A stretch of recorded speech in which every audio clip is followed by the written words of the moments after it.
And good in the house, back with another bang on video where, ladies and gentlemen, Pablo Mari has revealed what his worldwide move to Arsenal was like and his frustration at seeing his opportunities cut short to coronavirus. He says, at first, part of you thinks, geez, I finally got here, then had to leave again after 2 days to finish negotiating the contract. Came back. It was hard to get going. I hadn't done preseason while everyone had been competing 7 months. Bit by bit, you get through the days, the weeks, and the month you say, I'm ready, I can compete. This happens. I can completely agree with him here. And moving on, for everyone who was actually saying that PSG's title win as a reason why the same should happen in England, Ligue 1's rules specify that if a season can't be completed for any reason, the current league table is final. France is the only country with this rule, confirmed by President of French FA. So, expecting that in England, I don't think so. That should happen.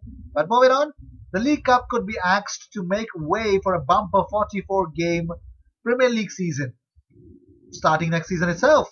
There is a growing feeling at top-flight clubs that the current campaign will not be finished amid the various complications in getting back underway while the coronavirus pandemic continues to grip the nation. Let's see how things will turn out. William Saliba's next game will be in an Arsenal shirt after the French season was called off amid the coronavirus pandemic. Well, James Benge actually revealed that Saliba is registered with Saint-Etienne until June 30th. Then he will be free to return by July 1st. And with the French season over and the Premier League targeting a return by June or July, Saliba faces a spell watching on TV or from the sidelines. FIFA's legal director Emilio Garcia Silveiro has revealed Chiefs will simply refuse to ratify any attempts to register with another club until the 2019-2020 season has been either completed or officially closed. He says FIFA cannot extend the contracts beyond the June 30th, but the transfer windows will not be the same and the players will not be able to be registered.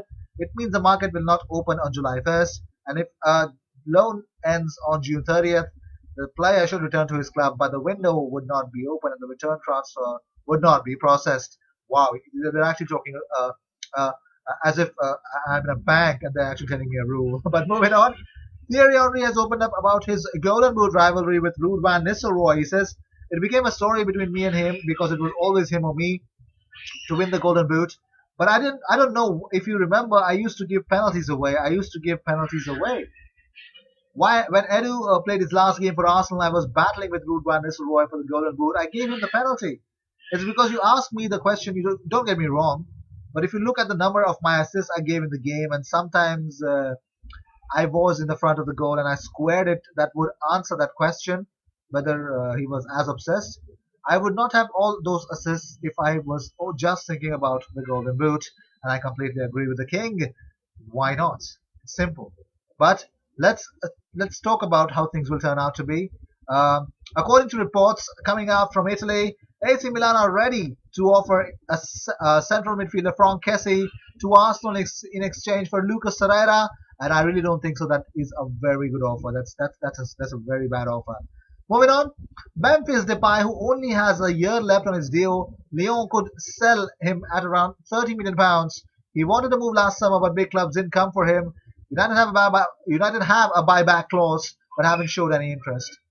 Well, sources have suggested that Arsenal regularly scouted Kevin Volland during 2019 and had even reached out to intermediaries to sound both the club and player out over their interest in a possible transfer. Emery was sacked and Arteta told Edu that he wasn't convinced by Volland's ability and saw other areas of the team as more immediate priorities to strengthen such as defence. If Emery stayed, Arsenal may have pursued a deal for Volland.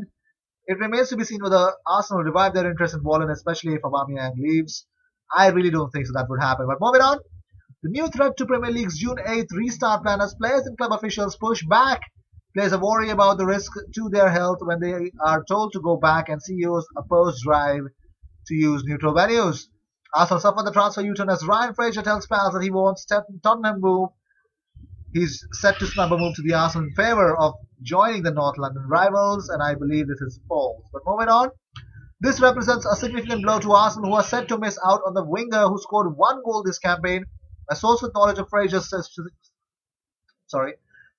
situation revealed that he is eager to join a Champions League caliber club, and Spurs would fit the bill assuming they qualify.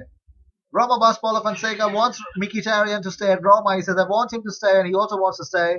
It should be clear that everything is now on hiatus. We'll have to talk to Arsenal. The whole situation is that AS Roma value Cengiz there at around 50 to 20 million euros, with Everton keen on the player. The alternative is that Roma pay around 80 million pounds for Mkhitaryan. The player would be willing to significantly reduce his salary too. Problem is that Roma may try to engineer a swap deal with Arsenal for Mkhitaryan and Cengiz Undea, and for that, 10 million euros and Mkhitaryan may be enough to sign Undea, and Arsenal have been following for a while. Let's see how things will turn out to be. Well, Serie A confirmed that all 20 teams have voted in favor of the completing the season, and that is really devastating to me because Italy is the worst hit country with the coronavirus pandemic. I really don't like this situation. But moving on, William Saliba had a better long pass at his 83%, tackle 79%, and aerial duel 74% success rate than any Arsenal centre back in the league football in 2019-2020. Should he come to Arsenal, he would definitely dramatically improve. But moving on, Premier League games will be staged behind closed doors at neutral stadiums across the country if the government gives green light to return to football. The latest video conference meeting of the 20 shareholder clubs lasted some 3.5 hours as they debated a range of issues. Clubs remain determined to finish the season if possible as long as there is government approval. Boris Johnson has signaled the national lockdown will only be eased in stages and not before next Thursday. Clubs are hoping to begin some form of formal training from May 18th, with a target for the return of games to resume the season on June 12th. The clubs have agreed with police advice that the chosen venues should, if possible, be away from congested urban areas.